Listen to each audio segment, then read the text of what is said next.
Hello and welcome once again. It's the NewMutator welcoming you back to another Myth World Cup 2012 game. This is game number 2 between the Silent Sentinels and my team. And once again, my team is in quotation marks. It's Grimm's my team, who is on my team. Here he is, right here. He is the tournament organizer for this tournament once again. So Bone, Thierry, Grimm, Dante, Gecko, DP, Arsenic, and Cryptos are all here representing my team. 8 players is the maximum they can field. They are squaring off against the Sentinels here in the north. They are going to be the dark colored team here, led by Asmo once again, Honky, Toxin, Milkman, Khan, Roadkill, Kron1, and Monty joining them. It looks like my team are able to switch out of fairly large number of players for fresh recruits off the bench. So I wonder how that will affect this game. And another thing to notice is just the amount of dialogue happening. So much textual material to kind of wade through here. I'm not sure if I'm going to be able to catch anything because it is a full 16-player game. There's so much that's going to be going on. It's going to be hard to follow everything happening, but I'll do my best to bring you all the action here. This is Flag Rally, so both teams are going to try to attempt to take every single one of these flags. Now, you don't have to hold the flag. All you have to do is own the flag for just a millisecond, just one moment, and then you have tagged the flag, and that will be added to the number of flags that you have tagged, and once you tag all the flags, you will win the game.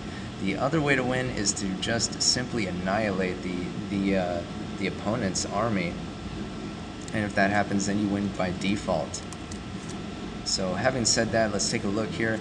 I believe this map is a Poison Holiday, which and you know, all of these maps that are being played in the Myth World Cup, with the exception of one, the very final map, are third-party maps made and designed by unpaid individuals. You know, community. You know, fan.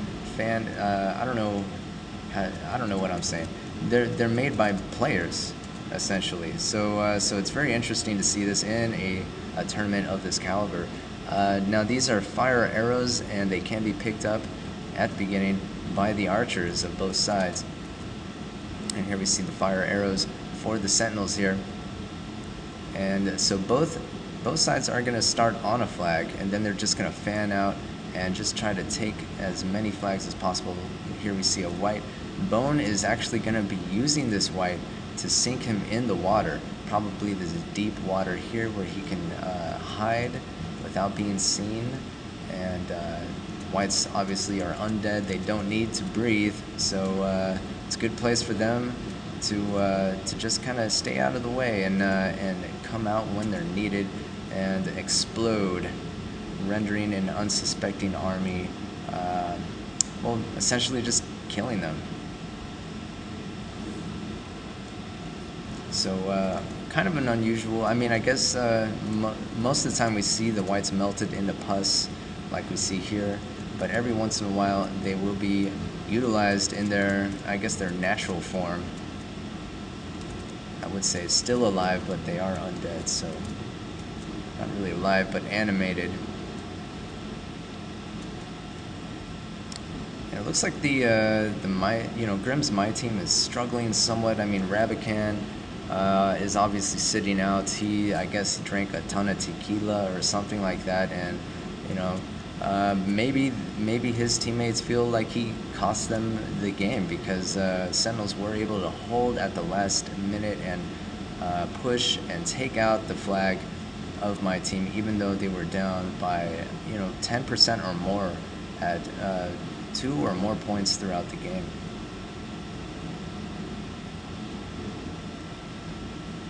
So we're going to see some Thrall defending some of these flags. It looks like only a couple flags are going to be defended here for my team.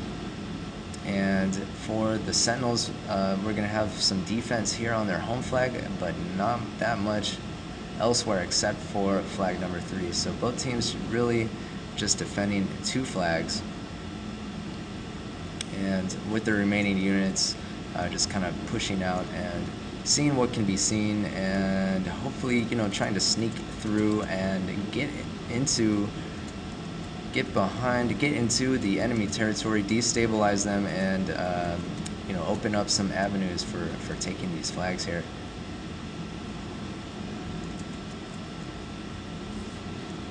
Well, that's interesting. That's not something I hear very often. Does anybody know how to make that sound in the game? I don't think I've ever really seen that anywhere. That was unexpected. And Tiger, I guess Tiger is a myth player of old. I don't know if he's been around lately or not, but I do remember him from back in the day. I'm just going to keep the chat up like that so you can follow it if you can read it. Unfortunately, I don't think I'm going to be able to bring all of this to you. But you know, evidently we have some repositioning here by both teams. It is 94%, 95%. The only loss in percentages so far, I believe, are from whites, from each team killing their own whites. Skull is taking a little bit of fire, but Monty able to rein them in at the last second there, keep them from being destroyed unnecessarily. And here we see Crypto's kind of checking the deep here for a white, trying to make sure there's nothing hiding in there, because evidently my team suspects the Sentinels of sinking a white, but they just don't know where exactly it is.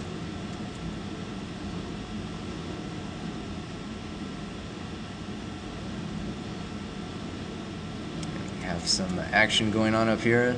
There's a pus, it does go off, and Kron 1 is going to does lose an archer, but he's able to save his warlock, which is going to help him immensely in his retreat here to flag number 3. Hot on his heels is Thierry and Arsenic.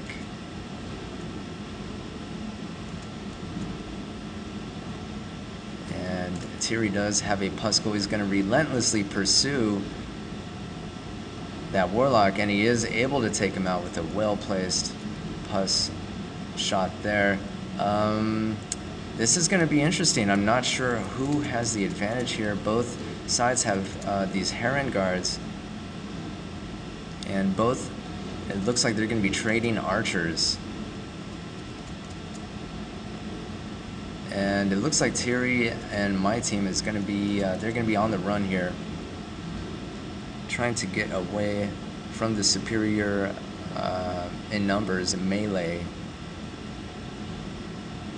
Toxin and Kron, trying to hold this flag and keep Thierry from tagging it. So 81%, 80%, very close so far. And here we have the drama in the north. We're going to see if Thierry stays here or if he just kind of scouts it, takes note of what's on the flag, and decides to keep moving. Ideally, he'll want to draw away most of these forces and come back at a later time, but it looks like Grim is going to be pursuing Toxin here, which is very, very interesting there. Toxin notices Grim and fires upon him. And Thierry is going to survive. I don't know if he's going to come back to help Grim or not. Grim taking a couple of arrows, but manages to net a kill there. Toxin wisely spreading his archers out. Position plays such an important role in this game. So Thierry is able to kind of float around in the backfield here. He's waiting for his opportunity to help Grim pinch flag number 3. And elsewhere we have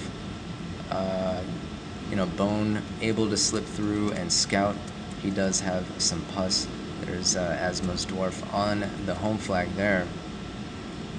And the Sentinels have nothing in their opponent's backfield, so they're kind of at a disadvantage, although they are up in numbers, 78% to 67%, but they need to start tagging some flags. There are only 5 minutes remaining.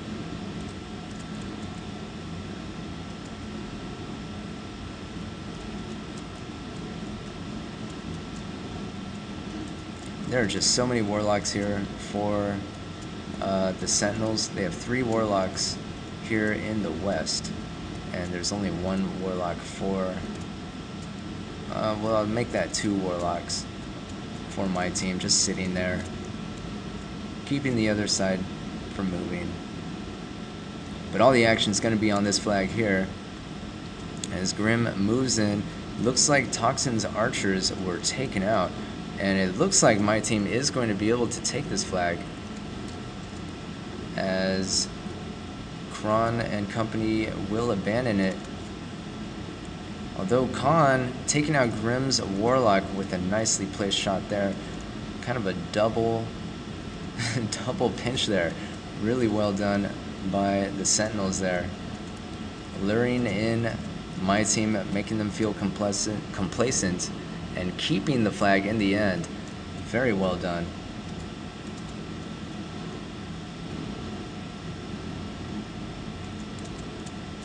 Although Khan's Warlock looks like it was taken out in retaliation. I didn't quite see what happened, but he does have his archers, and Grim is probably going to mop those up.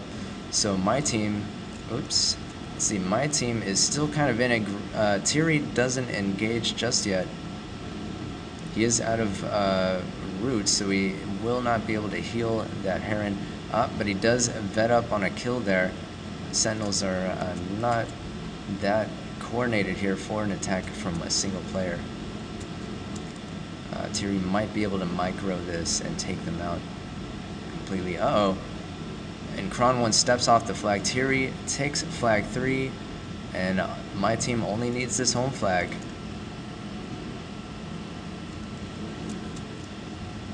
Bone, I believe. Nope, this is Dante. Sees his chance, taking out that dwarf. Legendary pus right there. So only Thrall, only Asmos Thrall on this home flag. Sentinels are going to be at a disadvantage. They have fanned out to try to take some of these flags, but I don't know if they're going to be able to do it. You know, as soon as they leave in large numbers like this, their home flag is vulnerable. So here we have Bone defending against these Herons here.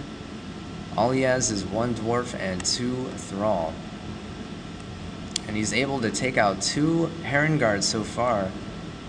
Monty coming up trying to take out. He's able to take out 3. Monty turns around. Those Thrall, all they need are a couple of shots and they've got him. See a dud there.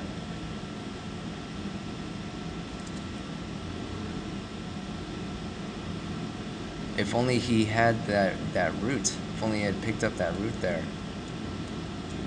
So Bone able to keep the flag for my team. So pretty nice there. Pretty nice defensive work by Bone, keeping that flag. So here we have a reinforced home flag for Sentinels.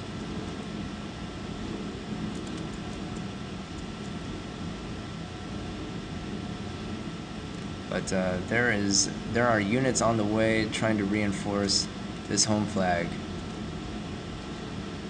for my team, as Sentinels are going to push.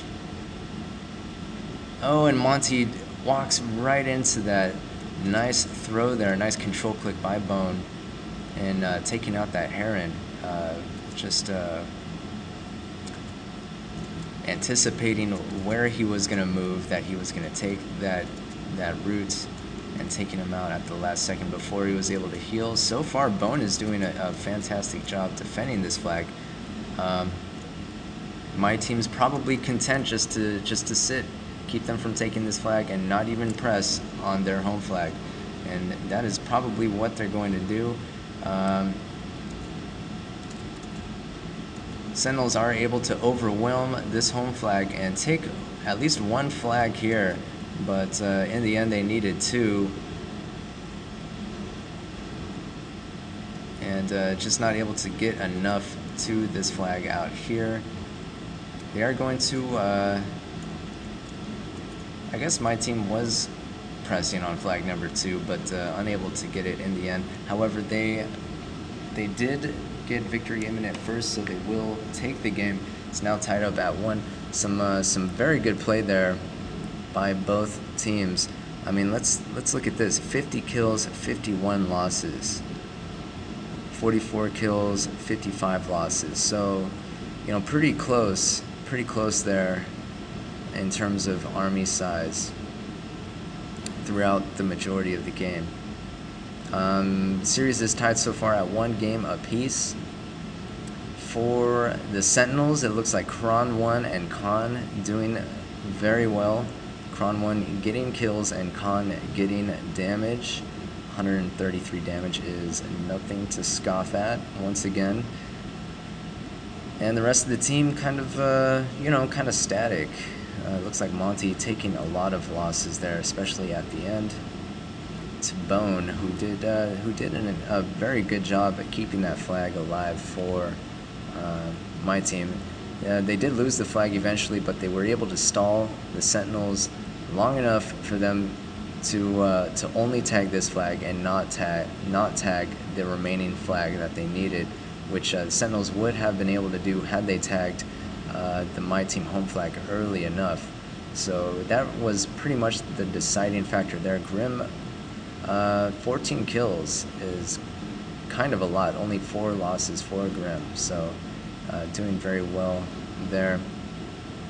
So we're gonna go ahead and move into game number 3. Right now, it's anybody's match. Either of these teams looks like they're fairly evenly matched, and I'm excited to see what happens in game number 3 coming up next.